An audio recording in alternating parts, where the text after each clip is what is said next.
नमो अरहन्ताणं नमो सिद्धाणं नमो आयर्याणं नमो वज्रायाणं नमो लोये सव्यसा ऐसो पंच नमो यारो सर्वपावपणासनो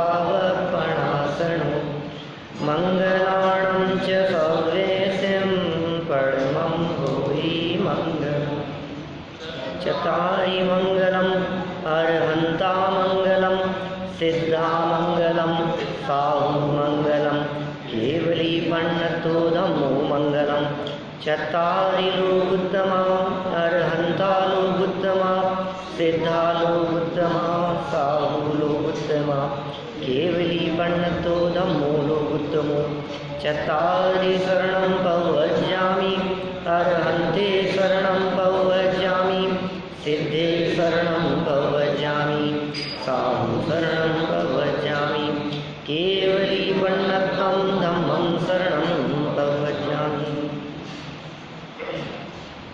प्रारंभिक जैन धर्म सीखने के इस अभियान के अंतर्गत हम बाल बुक पाठमाला का यह पहला भाग आज संपन्न करने जा रहे हैं।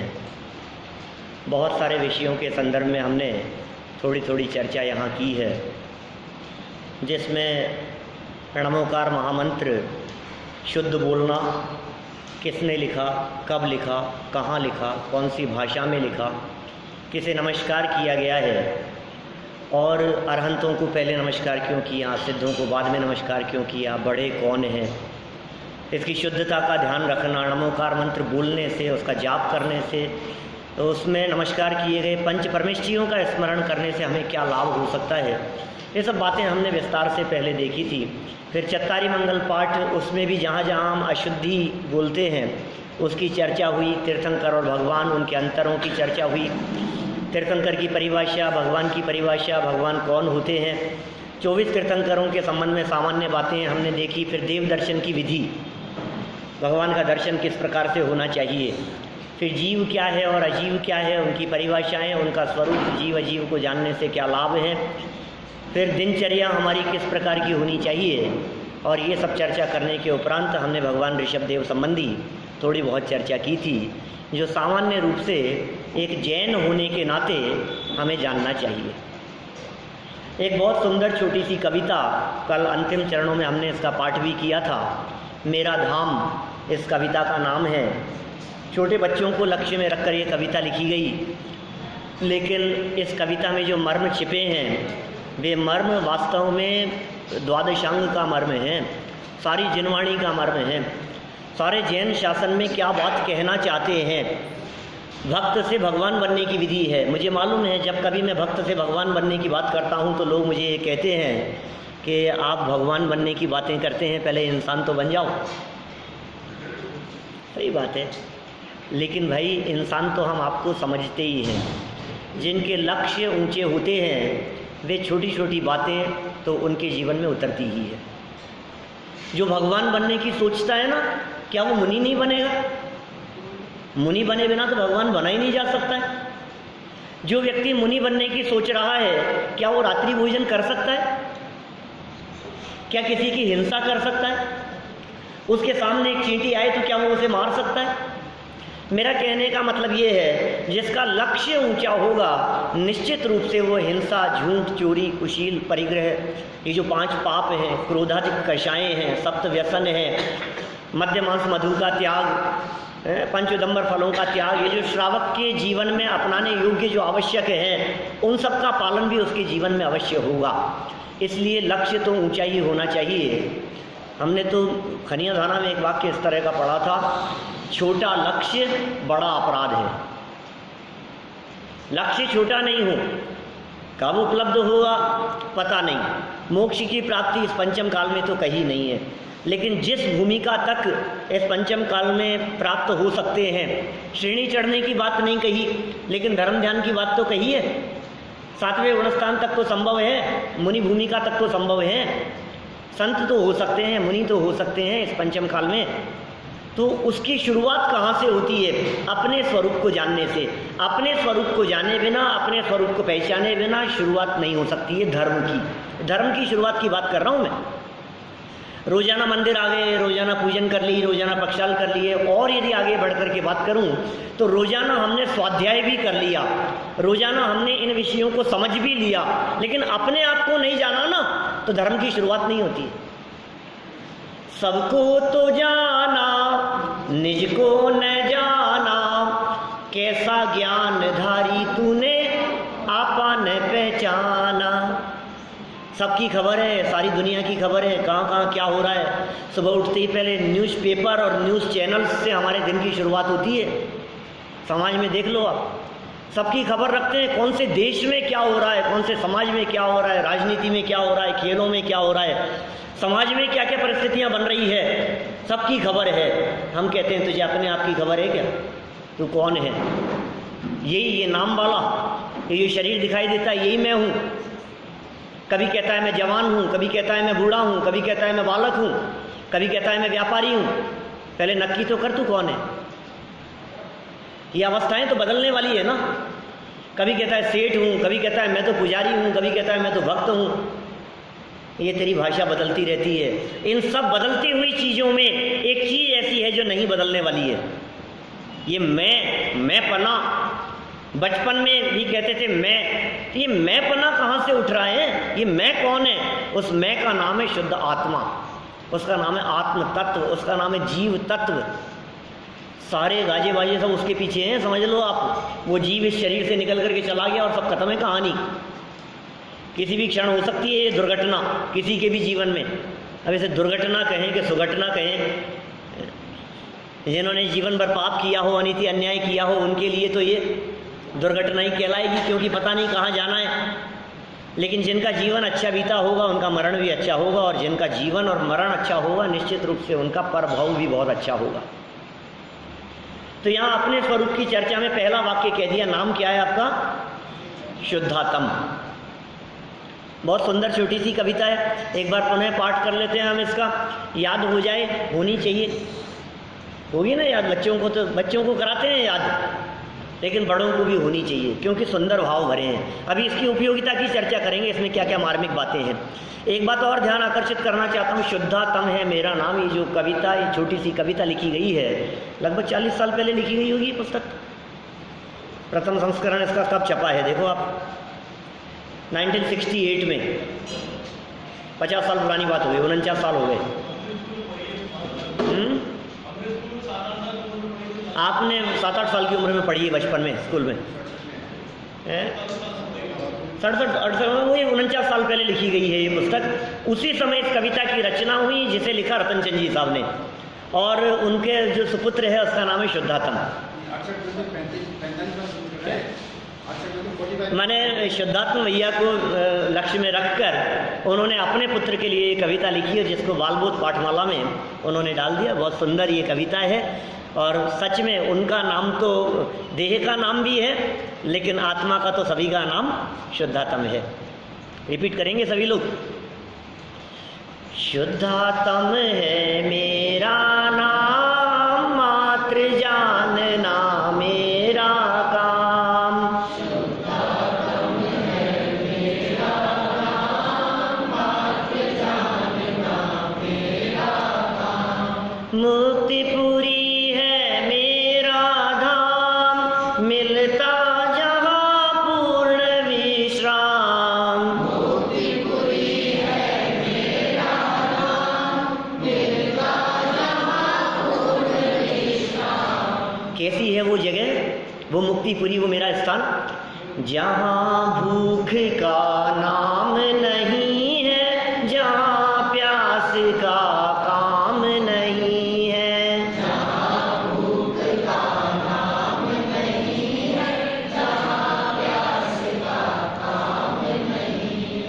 खांसी और जुखाम नहीं है, आदि व्याधि का नाम नहीं है। खांसी और जुखाम नहीं है, आदि व्याधि का नाम नहीं है। सत शिव सुंदर मेरा धाम,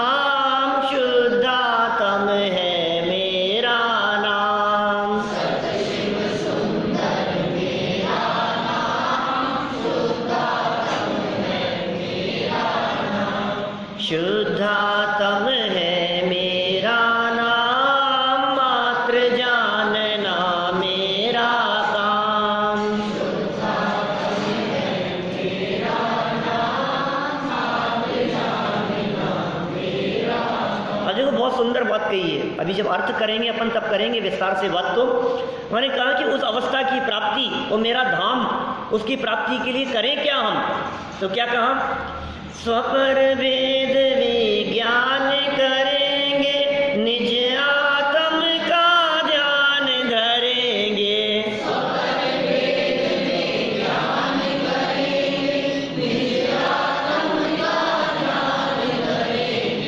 राग द्वेष का त्याग करेंगे, चिदानंद रस पान करेंगे।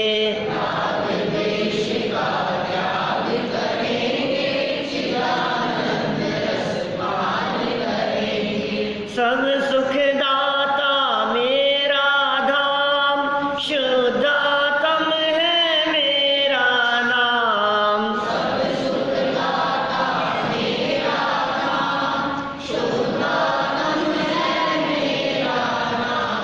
शुद्धात्म है मेरा नाम, मात्र जानना मेरा काम।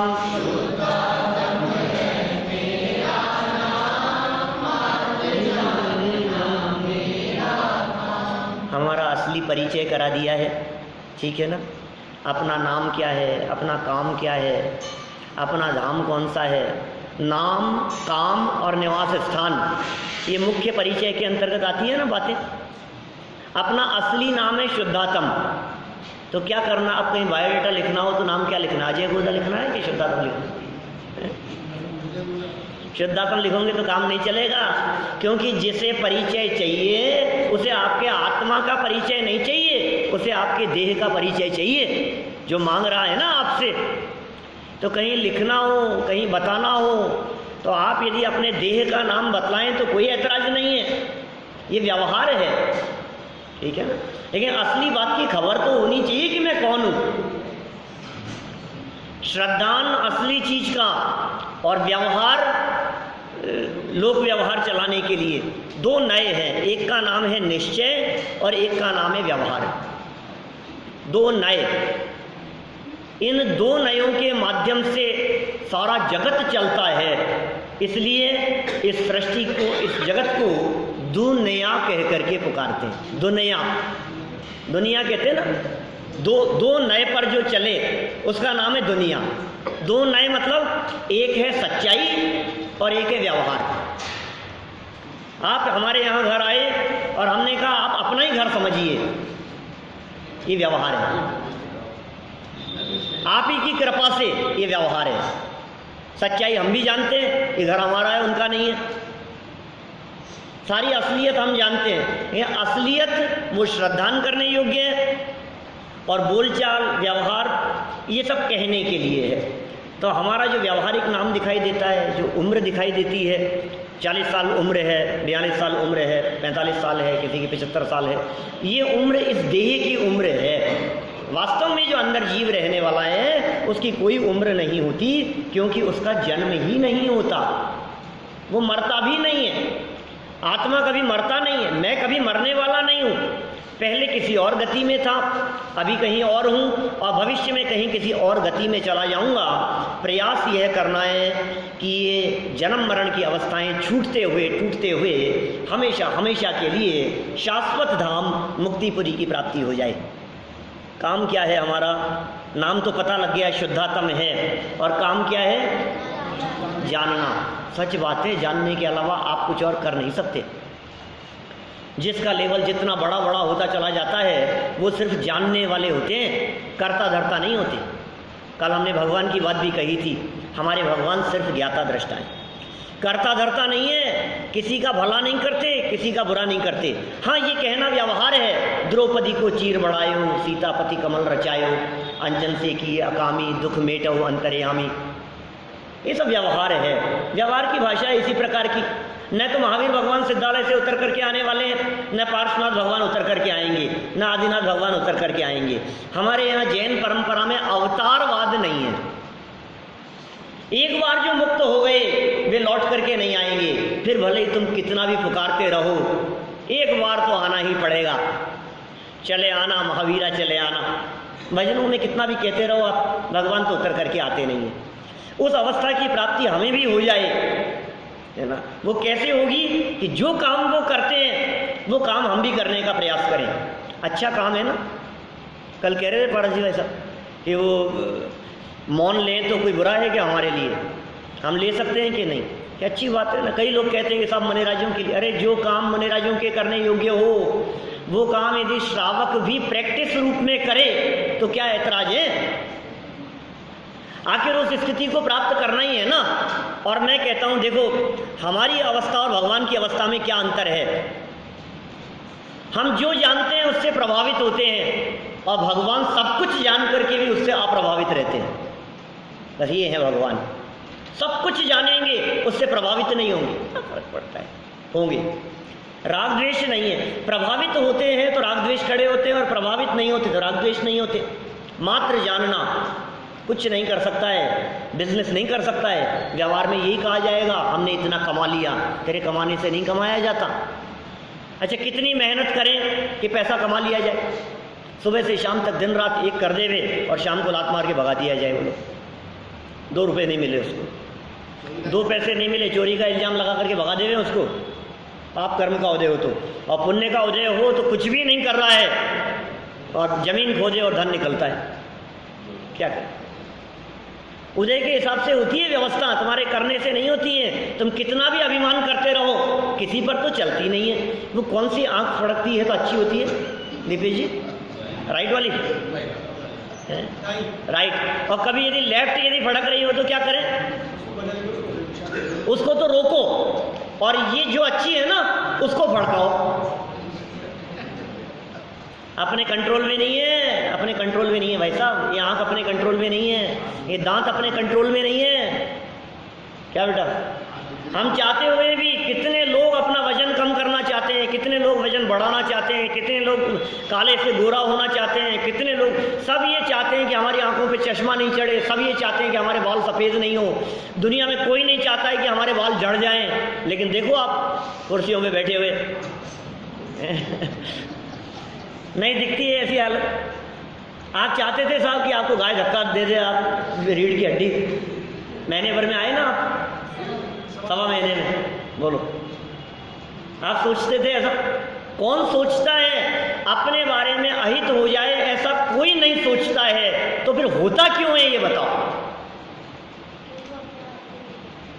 स्वयं कृतं कर्म यदात्मना पुरा फलम यदि लभते शुभाशुभम परेण दत्तम यदि लभ्यते स्फुटम स्वयं कृतं कर्म निरर्थकम तदा।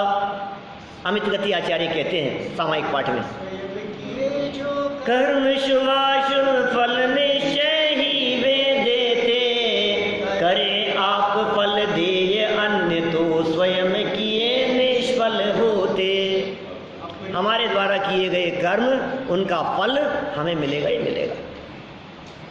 इसलिए यदि भविष्य सुधारना चाहते हैं तो वर्तमान सुधारिए। जिनका वर्तमान सुधरता है उनका भविष्य सुधरता है। जिनकी दृष्टि वर्तमान पर होती है उनको भविष्य सुधारना नहीं पड़ता, अपने आप सुधरता है। और जो भविष्य को देखते हैं तो भविष्य तो सुधरता ही नहीं है, उस चक्कर में वर्तमान और बिगड़ता है।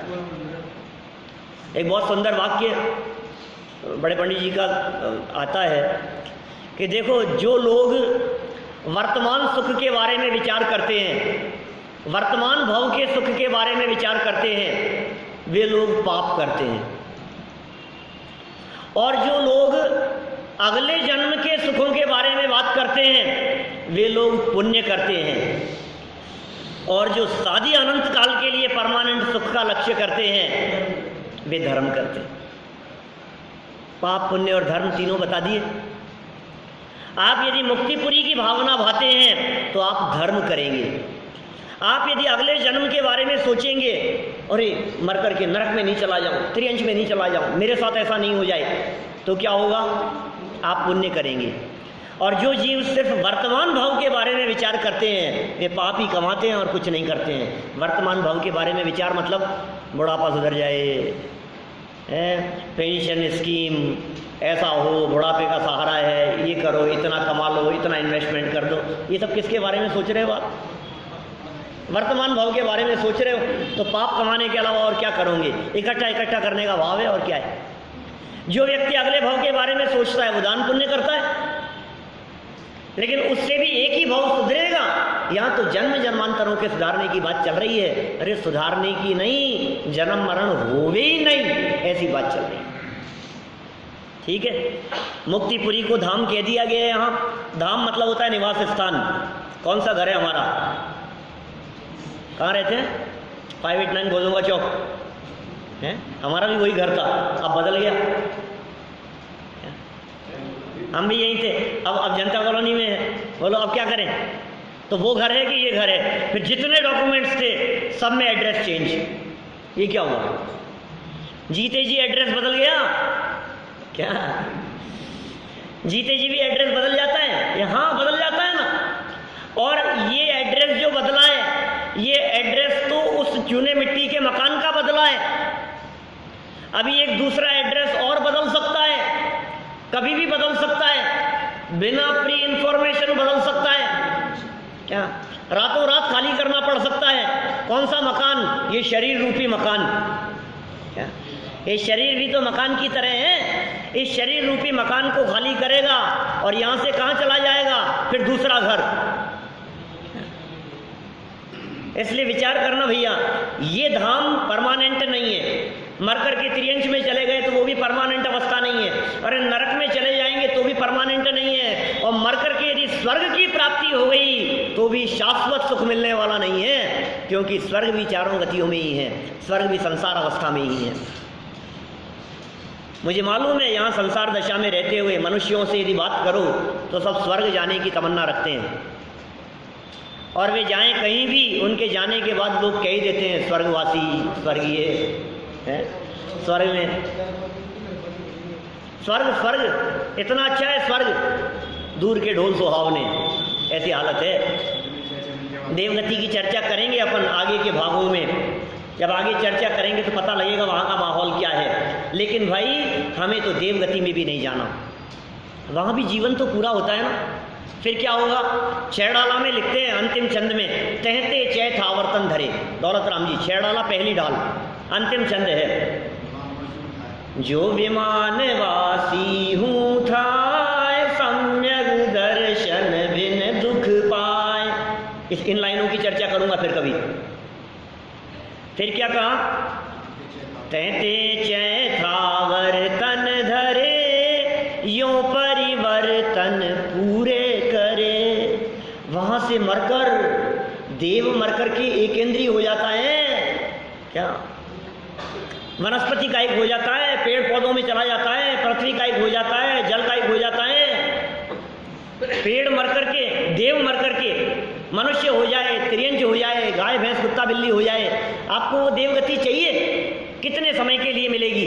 फिर वापस घूम करके दोबारा। हमें तो ऐसा धाम चाहिए जहाँ पूर्ण विश्राम मिलता है, मिलता जहाँ पूर्ण विश्राम।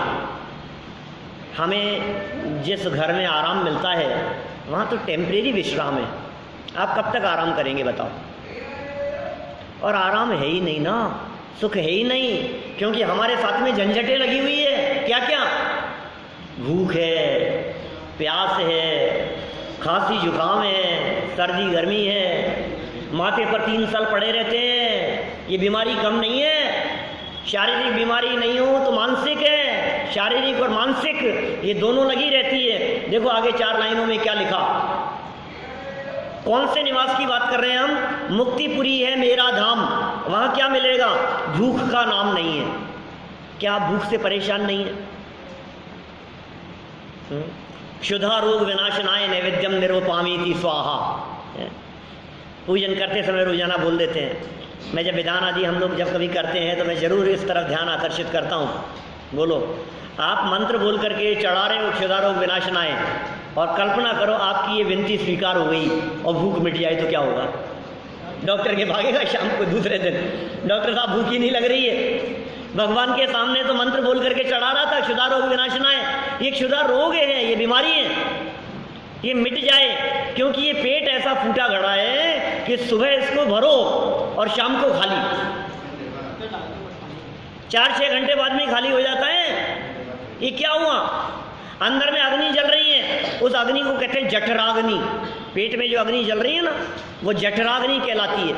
समुद्र में जो अग्नि जलती है वो बड़वाग्नि कहलाती है। जंगल में जो अग्नि जलती है वो दावाग्नि कहलाती है।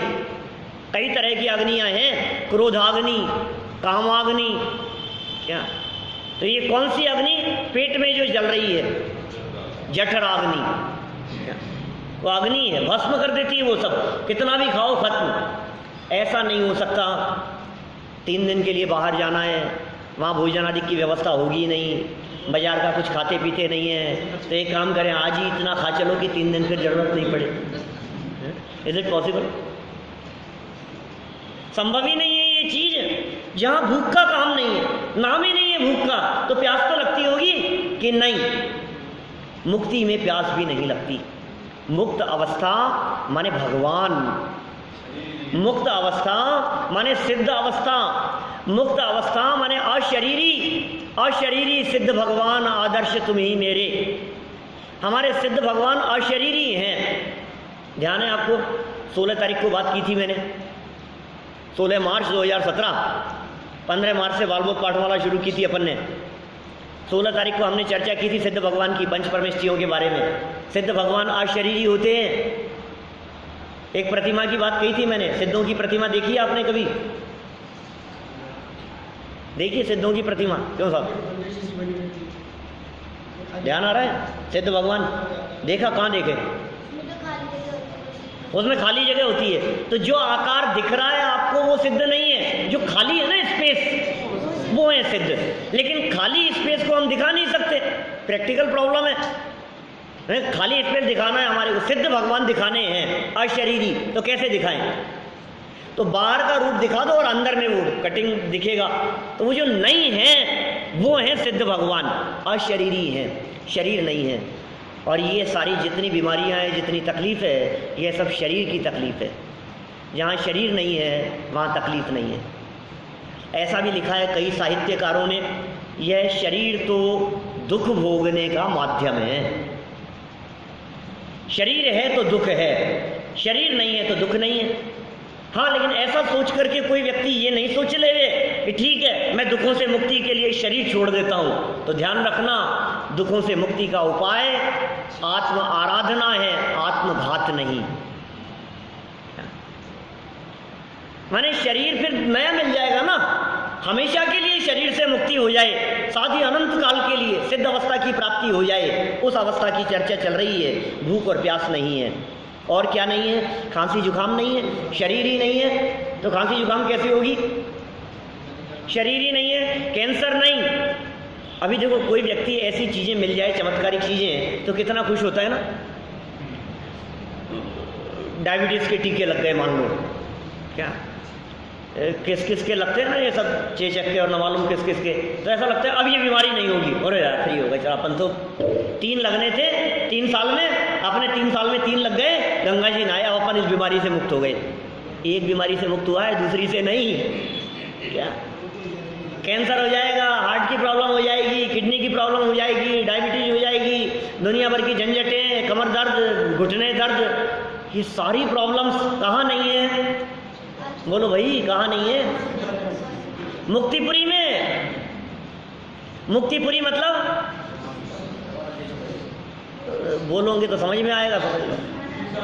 मुक्तिपुरी मतलब सिद्धालय, मुक्तिपुरी मतलब सिद्ध भगवान। सिद्ध भगवान की ये सब बीमारी नहीं है, और आदि नहीं है और व्याधि नहीं है। आदि मतलब होता है मानसिक रोग, और व्याधि मतलब होता है शारीरिक रोग। आदि मतलब टेंशन, और व्याधि मतलब बीमारियां। व्याधि से इतना परेशान नहीं होता जितना आदि से परेशान होता है। टेंशन से ज़्यादा दुखी है ये जीव। डिप्रेशन घर घर में दिखता है, बोलो सबसे बड़ी बीमारी है आज के समय में। बात बात में डिप्रेशन में आ जाता है व्यक्ति, इतनी घबराहट, इतनी टेंशन, और न मालूम किस किस बात की हो जाए, और खामखा की वो मिले और वो बोले ही नहीं। और लोग क्या सामने से निकल गए और जय जिनेंद्र भी नहीं किया उन्होंने। अरे तो काय वो परेशान हो रहा है लेकिन ये खामखा की परेशानी नहीं है क्या, बतलाओ। अब कदाचित जय जिनेंद्र कर लिया तो बोले जय जिनेंद्र करके सीधे ही निकल गए, रुके ही नहीं। और रुक जाते और बोलते तो कहे बोले तो सही मेरे से, लेकिन पूछा ही नहीं कि तबीयत कैसी है। क्या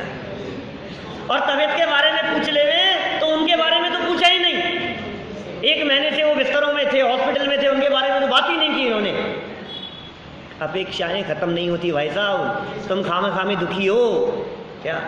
दुनिया में कोई तुम्हें दुखी नहीं कर सकता, तुम अपने आप से दुखी हो। अपना चिंतन बदलो, अपनी सोच बदलो, अपने विचार बदलो, तुम सुखी हो जाओगे। ये सुखी होने का मार्ग है। जैन धर्म मतलब सुखी होने का मार्ग।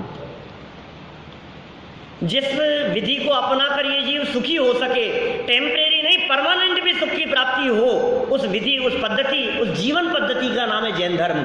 जैन लाइफ स्टाइल है, जीवन जीने की कला है। जैन कोई धर्म नहीं है, जाति नहीं है, संप्रदाय नहीं है, कोई बाड़ा नहीं है कि जो बांध दिया अपन, ऐसा नहीं है। कोई भी जैन हो सकता है। जो जैन सिद्धांतों को फॉलो करता है वो जैन है। कुल में पैदा होने से जैन नहीं होते भाई। क्या जैन कुल में पैदा होने से जैन नहीं होते। जो भगवान की आज्ञा मानते हैं, जो भगवान के बताए हुए मार्ग पर चलते हैं, वे जैन होते हैं। आधी नहीं होती। टेंशनें मिट जाएगी आपकी, सारी टेंशनें मिट जाएगी। टेंशन किस वजह से? बच्चे कहना नहीं मानते। टेंशन है, बताओ तो सही क्या क्या टेंशन है? सर्वेंट छुट्टी करता रहता है, आए दिन जब देखो तब। क्या करें साहब, काम वाली से परेशान है, बर्तन वाली से परेशान है, इससे परेशान है, इससे दुखी है। अब काय की टेंशन है आपको? सोच सोच करके परेशान हो, दूसरों के बारे में विचार करके परेशान हो। आप पहले से ही ये मान लो कि ये तो छुट्टियां करेगी। अब तकलीफ ही हमें पहले ही पता था। क्या आप पहले से आपके दिमाग में ये बात रहे, मानेगा तो मानेगा, नहीं मानेगा तो नहीं मानेगा। अरे किस किस पे चलाओगे आप, ये तो बताओ। किस पे चलाने की सोच रहे हो आप? ये सोचता है सब पर चले, सब मेरी माने। कौन कौन माने बताओ? बात यहाँ से शुरू होती है कि परिवार में मेरी चलनी चाहिए। मेरी चले तो कितनी अच्छी बात है ना, सब मेरा कहना माने। बच्चे भी सोचते हैं मम्मी पापा मेरा कहना माने, दादा दादी मेरा कहना माने, सब मेरा कहना माने तो कितना अच्छा रहे। और फिर बात और आगे बढ़ती है कि साहब इतना ही नहीं, आस पड़ोस में भी सब यदि मेरी मानने लगे, समाज में भी मेरी चलने लगे, सब मेरी माने, क्या अच्छा, बहुत अच्छी बात है। तू किसकी मानेगा ये तो बता। क्या मैं तो भगवान की भी नहीं मानूंगा और सब मेरी माने, अपेक्षा ये रखता हूं। चिंतन बदलो। ये मानसिक दुख बहुत बड़े दुख होते हैं। मानसिक दुख शारीरिक दुखों की तुलना में बहुत अधिक होते हैं। मैं एक छोटा सा एग्जाम्पल देकर के आपको ये बात बतलाता हूँ। वैसे चर्चा में देवगति के दुख बतलाते समय बतलाता हूँ, कभी आएगी आगे चर्चा तो फिर दोबारा कर लेंगे। मानसिक दुख माने दिमागी परेशानी, ये ज़्यादा तकलीफ देती है शारीरिक दुख की तुलना में। रिजल्ट आने का टाइम है, रिजल्ट आ रहे हैं। मार्च अप्रैल शुरू हो रहा है, आज अप्रैल शुरू हो गया ना। 10 लक्षण पर्व भी शुरू हो गए हैं आज से, चैत्र माह के। मालूम है आपको, साल में 3 बार आते हैं 10 लक्षण पर्व, चैत्र में, माघ में और भादो में। तो आज चैत्र सुधी एकम है ना, एकम नहीं पंचमी है ना, 1 तारीख है, तारीख 1 है। पंचमी से 14 तक, महावीर जयंती के दूसरे दिन तक 10 लक्षण पर्व चलेंगे। 10 लक्षण पर्व हैं, ध्यान रखना। क्या 10 लक्षण मूल शब्द है, साल में 3 बार आते हैं, पता होना चाहिए हमारे को। तो देखिए मैं क्या कह रहा था, रिजल्ट आने का टाइम चल रहा है, रिजल्ट आ रहे हैं। कई बार आपने ऐसी न्यूज़ पढ़ी होगी कि बच्चा रिजल्ट लेने के लिए गया था, 10th का रिजल्ट आया था, 12th का रिजल्ट आया था, रिजल्ट लेने गया और वापस ही लौट करके नहीं आया। बच्चा नहीं आया, आई तो फिर उसकी लाश आई। ये क्या हुआ? रिजल्ट क्या था उसका, क्या हुआ होगा? फेल हो गया होगा। फेल हो गया तो मैं आपसे पूछ रहा हूँ, उसने आत्महत्या कर ली। इतना दुख हुआ क्यों? क्या दुख था? सर दर्द हुआ कि पेट दर्द हुआ, घुटने दर्द हुए? मानसिक दुख। ये मानसिक दुख है क्या? मानसिक दुख के कारण ये जीव आत्महत्या कर सकता है। शारीरिक दुख में आज तक आपने सुना नहीं होगा कि उसकी इतना तेज घुटनों में दर्द था कि जहर खा के मर गया। इतना कमर में दर्द था कि उसने सोचा यार मैं तो मरूं और पीछे छुटाऊं इससे, और जहर खा के मर गया। आज तक कभी कोई व्यक्ति शारीरिक दुख के कारण मरा नहीं है, लेकिन आत्महत्या करके मरने वाले जितने लोग होंगे सारे लोग टेंशन की वजह से मरते हैं। उसने ये कह दिया, पिताजी ने गुस्सा करके क्या कह दिया कि बेटा लौट करके ही नहीं आया, घर से चला गया। लो अब क्या करो आप, कहने का ही धर्म नहीं रहा, क्या कहें बच्चों को? नहीं होता है ऐसा, कई बार देखी है ना ऐसी घटनाएं हमने। ये मानसिक दुख है, ये कषायों का दुख है। मोक्ष मार्ग प्रकाशक ग्रंथ जो इससे पहले चल रहा था अपना, उस ग्रंथ में तीसरे अध्याय में अपन ने ये पंक्तियां पढ़ी थी जिसमें लिखा था, कषायों की वेदना सही नहीं जाती, इसलिए जीव आत्महत्या करके भी सुखी होना चाहता है। ये मानसिक दुख कहाँ नहीं है जरा? सिद्ध अवस्था में। अरे मन नहीं है सिद्धों के, इसलिए मानसिक दुख नहीं है। शरीर नहीं है इसलिए शारीरिक दुख नहीं है। चाहिए ऐसी अवस्था, बोलो, जहाँ ऐसी तकलीफ नहीं हो। ऐसा मकान तलाशते हैं ना हम जहाँ पानी की प्रॉब्लम नहीं हो, जहाँ लाइट की प्रॉब्लम नहीं हो, लाइट कटौती नहीं होती हो, 24 आवर्स पानी आता हो, साफ़ सफाई की कोई टेंशन नहीं हो, आसपास में गार्डन हो, अच्छी फैसिलिटी हो, सब तरह की सुविधाएं जहाँ हो। तो हम कह रहे हैं सर्व सुविधा युक्त तो मेरा धाम है, मुक्तिपुरी है मेरा धाम, मिलता जहाँ पूर्ण विश्राम। कैसा है वो और बतलाते हैं उसी के बारे में। सत्य है, शिव है, सुंदर है। सत्य शिव सुंदर। सत्य माने सच्चा है, शिव माने कल्याणकारी है, मोक्ष है। शिव मतलब मोक्ष भी कहते हैं, मुक्ति भी कहते हैं, कल्याणकारी भी कहते हैं, भला करने वाला है, सब प्रकार से आनंददायक है। ऐसा मेरा धाम है, शुद्धात्म मेरा नाम है और मात्र जानना मेरा काम है। देखिए आप क्या कह रहे हैं आगे। तो साहब कैसे पहुँचे वहाँ, अपने घर कैसे जाएंगे, बोलो।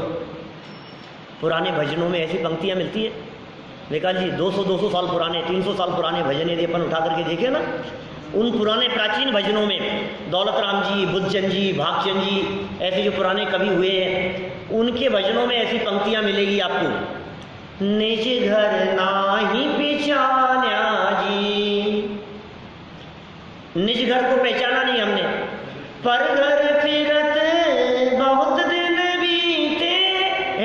पुरानी धुन है, शैलियों में चला करता था। मास्टर गोपी जी साहब चलाते थे पहले, बचपन की बात बतला रहा हूँ, 25-28 साल पुरानी बातें होंगी। सब जगह जगह जाया करते थे, महीने में एक आध बार इस तरह के जागरणे हुआ करते थे, मंदिरों में देखे होंगे सब। पहले वो समय ही अलग ही था, आजकल तो सब बंद हो गए हैं। मंदिरों में जागरणे होते थे, 11-12 बजे तक रात को ऐसे भजनों के आयोजन हुआ करते थे, भक्ति संध्या संगीत ऐसा चला करता था, और उन शैलियों में चलते थे सब पुराने भजन।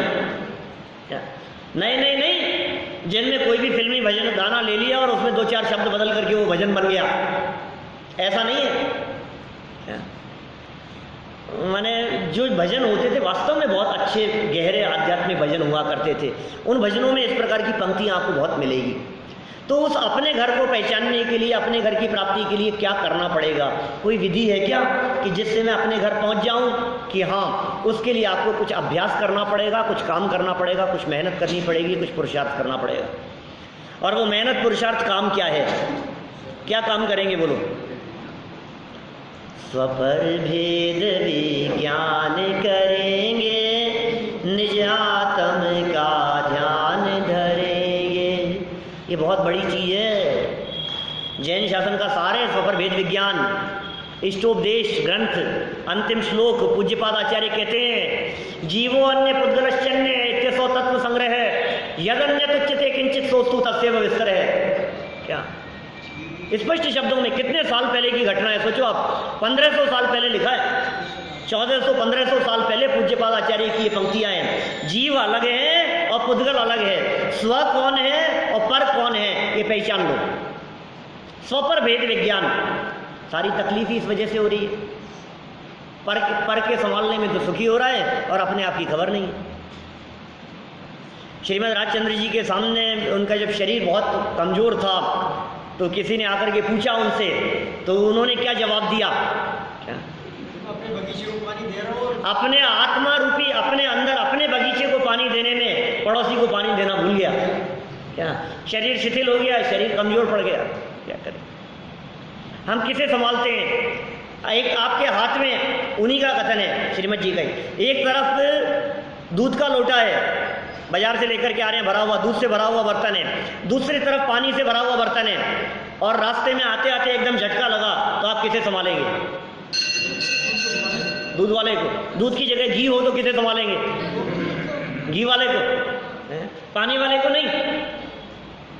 यहाँ तो कितने होशियार हैं हम। ऐसे ही हम कह रहे हैं भाई साहब, आप शरीर को जितना संभालते हो उसका शतांश भी यदि आप अपने आत्मा को संभालने लगो, अपने चित्त को संभालने लगो, अपने मन को संभालने लगो, अपने अंतरंग को संभालने लगो, तो शरीर की होने वाली परिस्थितियां तुम्हारे को दुख नहीं देगी, कष्ट नहीं देगी। ये भेद विज्ञान का बहुत विस्तार हो सकता है। भेद विज्ञान के अनेक चरण हैं, कभी विस्तार से अवसर मिलेगा, और यदि आप लोग नित्य बने रहेंगे यहाँ तो चर्चाएं करेंगे। देखिए, निज आत्म का ध्यान धरेंगे। इतनी हो गई बात।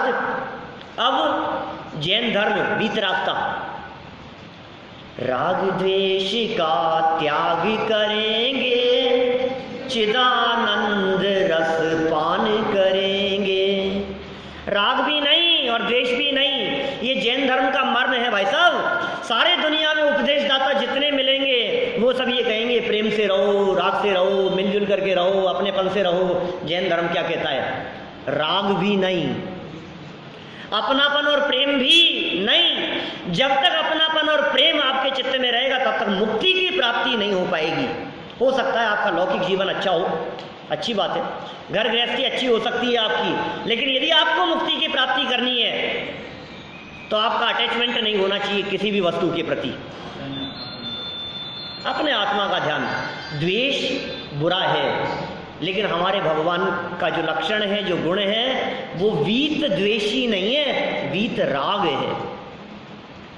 हमारे भगवान वीतरागी होते हैं, हमारे मुनिराज वीतरागी होते हैं, हमारे शास्त्रों का कथन वीतरागी है, हमारा धर्म वीतरागी है। हमारा धर्म दिगंबर धर्म है, जैन धर्म है। दिग अंबर, किसी ने किसी से कुछ नहीं ओढ़ रखा है, कुछ नहीं पहन रखा है, कोई आवरण नहीं है, कोई किसी तरह का आडंबर नहीं है बाहर में। राग और द्वेष का जहाँ अभाव है, राग जहाँ होता है वहाँ द्वेष साथ में होता है। मैं सही कहता हूँ? सोचना, आपको गुस्सा उन्हीं के ऊपर आता होगा जिनसे आपको विशेष राग होगा। बोलो, जिनसे राग नहीं है उनके ऊपर गुस्सा भी नहीं है, उनसे नाराजगी भी नहीं है, उनसे झगड़ा भी नहीं है, उनसे विवाद भी नहीं है। किससे झगड़ते हैं आप? हैं? अनजान आदमी से थोड़ी ना झगड़ते हैं, ऐसे कोई पागल थोड़ी ने। क्या? अनजान से नहीं, जानकार से। जानकार में भी जिससे अपेक्षा है उससे, जिसको समझाना चाहते हैं, जिसको सुधारना चाहते हैं उससे। हम किससे दुखी हैं? हम अपने राग से दुखी हैं, हम अपने मोह से दुखी हैं। हम बच्चों से परेशान नहीं हैं, हम अपने मोह से परेशान हैं, हम अपने राग से परेशान हैं। इसलिए भगवान बनने की विधि, मुनि बनने की विधि, साधना करने की विधि, संयम अंगीकार करने की विधि, राग द्वेष का त्याग करेंगे। जहाँ राग नहीं होगा, जहाँ द्वेष नहीं होगा, और चिदानंद रस पान करेंगे। आनंद रस का जहाँ पान होगा। सब सुखदाता मेरा धाम, शुद्धात्म है मेरा नाम। सब सुखदाता। अच्छा, मोक्ष हो जाएगा तो टीवी मिलेगा? सब सुखदाता कह रहे हो ना आप? टीवी मिलेगा कि नहीं? टीवी क्या मिलेगा, लोग एक साथ झलकेगा, ऐसी स्क्रीन होगी केवल ज्ञान की। केवल ज्ञान हो जाता है, सर्वज्ञ हो जाते हैं, लोग झलकता है उनके ज्ञान में, तो फिर टीवी देखना है। अच्छा, रसगुल्ले मिलेंगे कि नहीं वहाँ? अरे रसगुल्ले मिल जाएं, उसके लिए आपको एक बहुत सुंदर मूवी चल रही है, अभी मूवी का एक पार्ट चल रहा है, शायद आपने भी भेजी थी, बहुत ग्रुपों पर बहुत दिन से चल रहा है, और वो मूवी का नाम है एक चीज़ मिलेगी वंडरफुल। हमने 3 साल पहले देखी थी कनाडा के अंदर। वहाँ कनाडा में प्रतिष्ठा के अवसर पर, कनाडा जब प्रतिष्ठा के लिए गए थे हम लोग, टोरंटो में, ब्रैम्पटन में जब पंचकल्याणक प्रतिष्ठा थी, तो वहाँ प्रतिष्ठा के अवसर पर वो सीडीज़ बांटी भी गई थी। एक चीज़ मिलेगी वंडरफुल मूवी है, जैन मूवी है, और बहुत सुंदर स्टाइल में, और सच में आप सच्चा सुख किसका नाम है, लगभग 2-2.5 घंटे की पिक्चर है वो, और उसका एक करीब 26 मिनट का एक पार्ट, बहुत सुंदर पार्ट, वो अभी व्हाट्सएप पर चल रहा है। मैं कहता हूँ आप लोगों को सबको देखने योग्य, एक बार उसे देखो तो आपको पता लगेगा सुख कहाँ है। खाने पीने में सुख है, भूगने में सुख है, विषयों में सुख है, कहाँ सुख है, एक बार गहराई से देखो तो सही। वे सब बातें हैं जो हम प्रवचनों में बरसों से करते आ रहे हैं, उसी को नए स्टाइल में, यद्यपि श्वेतांबर संप्रदाय के माध्यम से बनाई गई, लेकिन जो तर्क दिए हैं, जो युक्तियाँ दी है, वो बहुत सुंदर है, बहुत ही बढ़िया है। तो यहाँ क्या कह रहे हैं? आपको जो सुख चाहिए वहाँ सिद्ध किया है। आपको जहाँ सुख लगता है ना, उस सुख का बेस है दुख। जितना दुखी उतना सुख। ये कैसे उल्टी सीधी बातें हैं। तो यहाँ कह रहे हैं भाई साहब परमानेंट सुख मिलेगा, दुख का नामो निशान नहीं है, शाश्वत सुख मिलेगा। उस स्थान का नाम है मुक्तिपुरी, और उस स्थान की प्राप्ति राग द्वेष का त्याग करने से, अपने आनंद का रसास्वादन करने से, निज आत्मा का ध्यान करने से, स्वपर भेद विज्ञान करने से, जैन सिद्धांतों को फॉलो करने से उस अवस्था की प्राप्ति होती है। हम सभी के जीवन में वो अवस्था शीघ्रातिशीघ्र प्रकट हो, इसी मंगल भावना से मैं बात को यहीं विराम देता हूँ। ये अगर पुस्तक को ले जाना चाहिए ना